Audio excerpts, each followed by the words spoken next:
Hey everyone, my name is Joan and welcome to my channel where I talk about minimalism, self-development, and lifestyle. In today's video, I'm going to share with you how I budget, track my spending, and work towards my financial goals. Now, I'm not doing anything groundbreaking, I'm not doing anything new or sophisticated.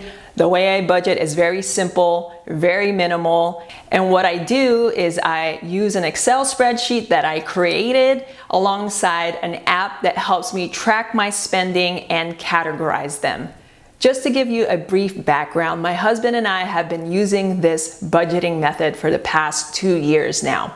Prior to that, we weren't doing anything like that at all, other than maybe using the Mint app, but we weren't really active on it. We kind of had an idea what was going on with our finances, but it wasn't until 2 years ago when we decided that we need to strap down, really look at our money, really set goals for ourselves. And so the main reason why we started budgeting is because we had financial goals.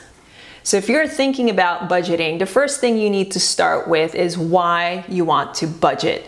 And usually it's because you have some kind of goal you want to achieve, whether it's saving up for an emergency fund, or saving up for a new house, or paying off debt, or saving up for a trip. Budgeting can give you a much clearer picture of your finances, how much you're making versus how much you're spending, and can really help you work towards your goals. Before I show you my Excel spreadsheet, I'm going to show you the app that I use to help me track my spending and categorize my expenses. What I use is empower.com. You can do it on your desktop, but they also have an app that you can use on your phone. It's absolutely free to just sign up for their personal dashboard. Prior to this, as I mentioned, I was using Mint, which was really nice because they had all the budgeting and tracking going on. Empower unfortunately does not have a budgeting function. You can't set budgets in it. Because I'm using my Excel spreadsheet, all I need Empower to do is track my spending and categorize them. So I'll go into Empower maybe like 2 or 3 times a week. I typically save all my receipts. That way, when I go into Empower, I can look at each receipt and categorize them depending on what it is. For example, I have a lot of receipts for grocery shopping. So all those receipts that are grocery shopping, I'll input it into Empower that it's grocery shopping. Some of my receipts are for home supplies like paper towel, toilet paper. I have a separate category for that. And so those receipts, I will categorize them in Empower as home supplies. And then once I'm done categorizing everything, then I go back to the budgeting portion and see what all the categories are, and it'll tell me how much I've spent in that category so far. And then once I'm done categorizing things, then I go into my Excel spreadsheet and input the numbers. So I'm going to show you my Excel spreadsheet that I use to budget and track my spending. Like I said, I'm not doing anything new or groundbreaking, but I'm going to explain to you how I use this Excel spreadsheet and the thought process that I have in using it. So this is my Excel sheet with all of our expenses for the month. So this is an example of what happened in August for us. Again, it's pretty straightforward. There's really not a lot of fancy things going on here. We have our income that we put in here, all our fixed expenses here, our extra expenses, which are things that don't always happen every month. And then we have a section here for month-end balance. So I'm going to explain the process of how I set budgets month to month. So what I typically do to set up my budget for the following month is that during the last week of the month, I will pull all my invoices, all my bills. I will look at all the numbers and insert the numbers into my Excel spreadsheet. So for example, I received my rent invoice, my water, electricity, renter's insurance, cell phone bills, anything that I have to pay the following month, I will insert into my budget, and then I set my budgets for the other things. So this is an example of how August looked like for us. In July, the last week of July, I pulled all my invoices and all my bills so that I could put them under the fixed expense category. You'll see that some of our expenses have asterisks. Those numbers I input here are always the same pretty much every month. So rent, trash, renter's insurance, internet, car insurance, personal loan, those numbers are always the same every month. And then everything else fluctuates depending on what's going on. So for example, like water and electricity, those numbers always change every month, especially during summertime here in the desert. It gets really hot, so we are using more AC. We might be taking more showers because it's just really hot right now. So those numbers do change quite a bit throughout the summer. And then I set my groceries and my home supplies budget. So for the most part, our groceries are at this number. Maybe during the holidays, we might bump it up a little bit because we like to be festive. And then our gas budget, this kind of fluctuates depending on how much driving we anticipate we're gonna do for the following month, and also how gas prices look. So for August, we didn't really drive that much. We only have one car, and right now I mainly use it to go drive to work, or my husband uses it to drive to work when our schedules work out that way. Now, when it comes to our extra expenses, this category here are things that we don't really spend every month. So for example, health. Those are things like chiropractor. We'll maybe go to the chiropractor like once or twice a year. Dining out, that number can be more or less, but for the most part, it stays at this number because I do most of our cooking at home. We pack our lunches to work, and we really don't need a big budget for our dining out. So that is considered an extra expense for us. And transportation, this is mainly for my husband because we live close enough to his place of work. During the cooler months, he will take the bus to work, and sometimes this budget is only $20 a month. But right now, because it's freaking hot in the desert, we did up his budget so that he can take an Uber whenever our schedules don't align and he won't have a car. Things like shopping or personal care, those are expenses that maybe happen every 2 or 3 months. And so that's why it's down here in the extra expenses, and a lot of times it's blank. And then we have this section here called the month-end balance. I will explain to you what we do with that at the very end. So just a quick recap, I usually start my budget for the following month 1 week before the month begins. I grab all my invoices, all my bills, and I set my budgets and put them into this Excel spreadsheet. So now let's look at all our expenses in the month of August. You will see that it adds up all the expenses in this right column here. So when it comes to our fixed expenses, I kind of like seeing what our fixed expenses look like. So this is how much we're going to be spending on our fixed expenses. And then with any of our extra expenses, this is how much it's going to look like at the very end. And the way we set it up is that we have this section here that says needs to be 0, which I'll get into later. So having an overall look at our budget tracker, this is the amount that we are going to be spending this month, provided that we stay under our budget and we're not going over, we're not going crazy. This is the amount that we expect to spend. So now I'm going to talk about income. I like writing down our projected income. So this is our average income that we have every month, but we also like to track how our income is doing throughout the month. So we have bi-weekly paychecks, we have other forms of payments that come in. So as payments come in, we will track our income over here. But for now, just to make it really simple, I'm gonna go ahead and punch in our average income each. And so once you punch that in, you're going to see how much we have left. So after all of our fixed expenses have been taken care of, this is what we're looking at here as far as like what we have left over after all the fixed expenses, and also what we have left over after all the extra expenses. Now you're gonna notice that we have the budgeted amount and the actual amount. This is where I track our spending. When I go into Empower, I categorize all our spending, and then I look at the app to tell me how much I've spent so far. So for example, at the beginning of the month, we've already paid our rent, so I'm gonna go ahead and put that in here. Rent is paid for, trash is paid for, water and electricity, those bills come a little bit later in the month, so once I pay those bills, I punch them in, renter's insurance, all that. Now when it comes to our grocery budget, this is something that I just have to pay attention to every week so that I don't go over our monthly grocery budget. What I do is week by week, I look at how much I've spent with our groceries so far.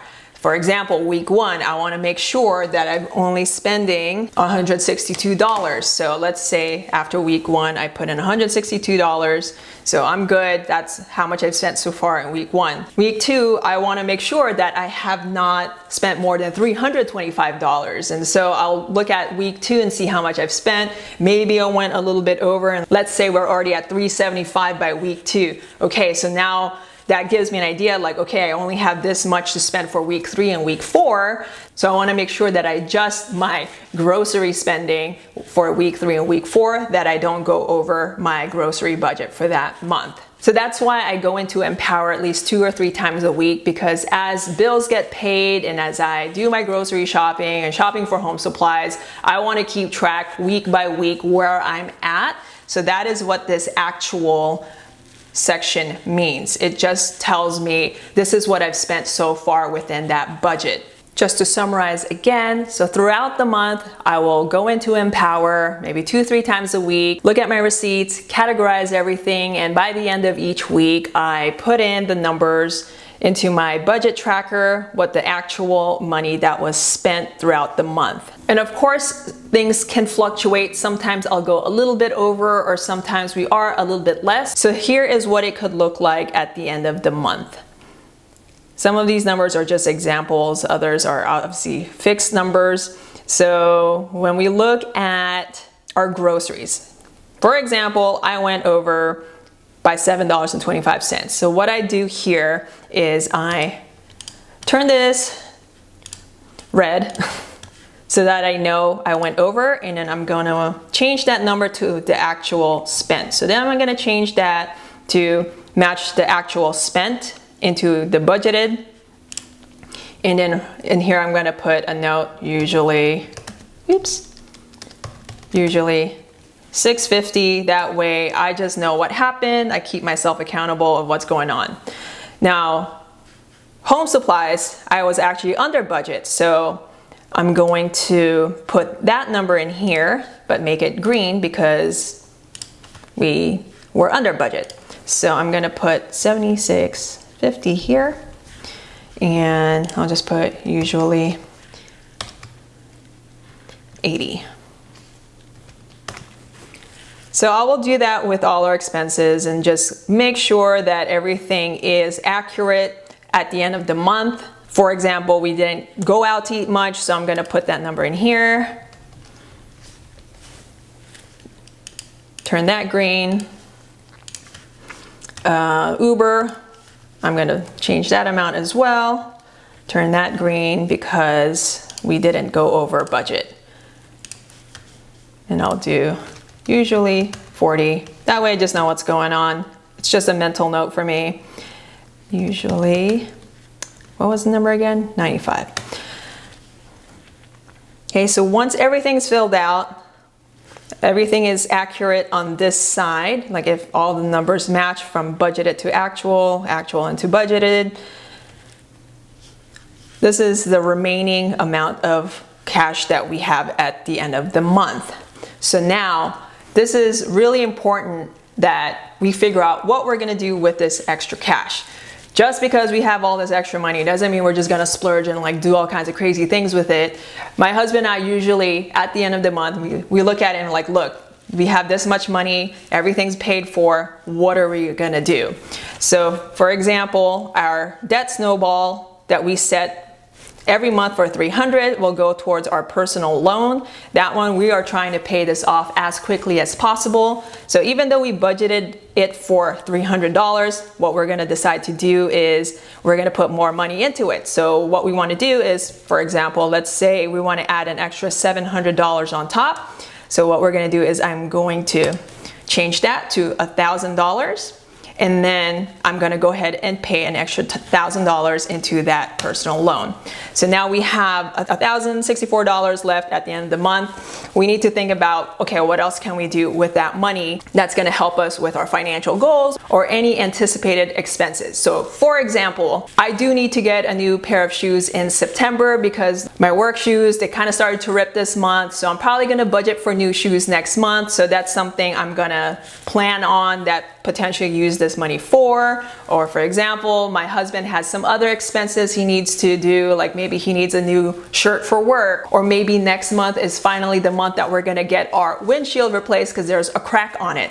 So when there's money left over like that, we always anticipate some kind of expense that we're gonna have towards the following month. So what we do, because we wanna make sure that all the money is accounted for, we are going to take this amount and we're gonna punch it in here, because at the end of the month, we wanna make sure that it ends at 0.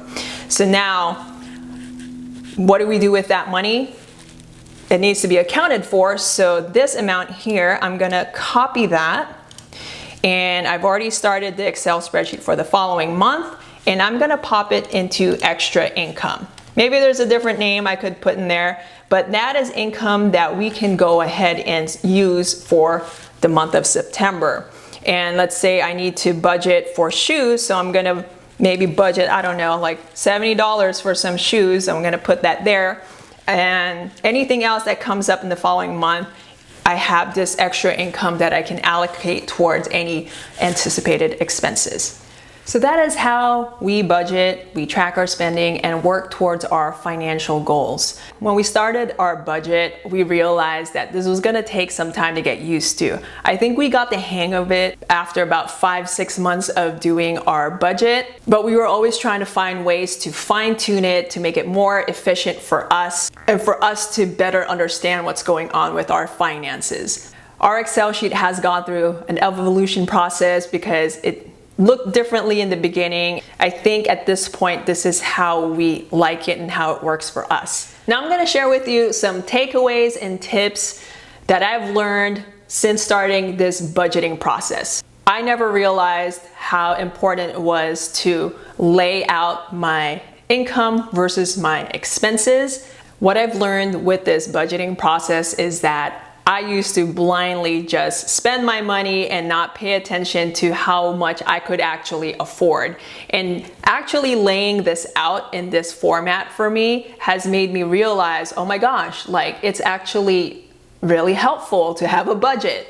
And I know the word budget seems to freak people out sometimes. They think budgeting limits you from doing what you want and spending money the way you want. But for someone like me who didn't have control of my finances in the past, budgeting has helped me take control of my finances. It took me a while to realize that as long as we had the income to cover our budget, we can spend that money that we budgeted for. Again, this took me a while to get used to, because sometimes you pay a rent on first of the month, but your next paycheck is not until 2 weeks later because you're on bi-weekly. It used to freak me out. It's like, oh my gosh, are we gonna have all the money to pay for this? But as long as you see on your budget tracker that you have the income to cover all your expenses, you can have peace of mind that you can spend that amount on groceries, that you can spend that amount for a new pair of shoes that you might need. As long as it fits within your budget and you have the income to cover your budget, it's okay to spend that money.